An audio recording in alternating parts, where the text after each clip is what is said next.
Hello guys, Tito Vince here. Ngayong araw nga ay minatagpuan kami na Eat All You Can na talagang mapasok sa inyong mga budget at hindi kayo titipirin sa dami ng laka ng mga putahe. Masabi ko masarap at hindi kayo magsisisi.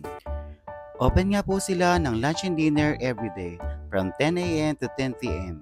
Ang rate nga nila pag Monday to Thursday ay 348 pesos at pag Friday to Sunday naman ay 388 pesos. Located nga ito sa Doña Remedios Trinidad Highway, Barangay Pagala, Baliwag.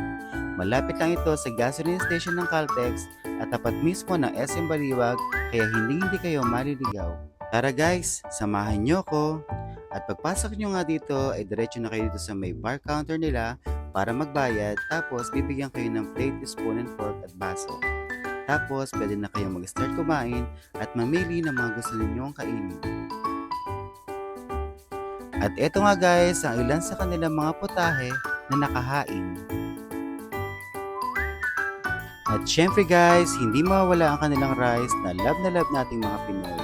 At meron din silang pansit canton na pampahaba nga ng buhay.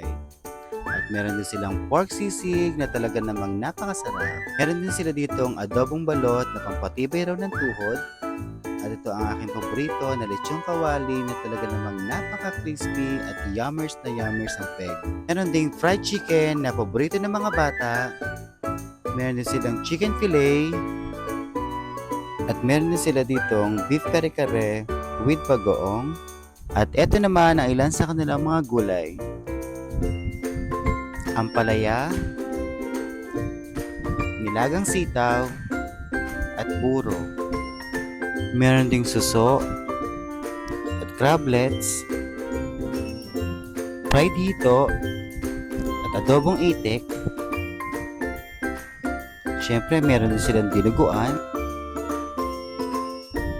tokwat baboy, inihaw na liempo, hotdog, pork sinigang, at ito ang kanilang mga condiments, mustard sauce, tokwat baboy sauce, at mang tomas sauce, at soy sauce, and of course vinegar. At meron din sila ditong dessert na halo-halo na kayo mismo ang magtitimpla. Meron silang sago, gulaman, munggo,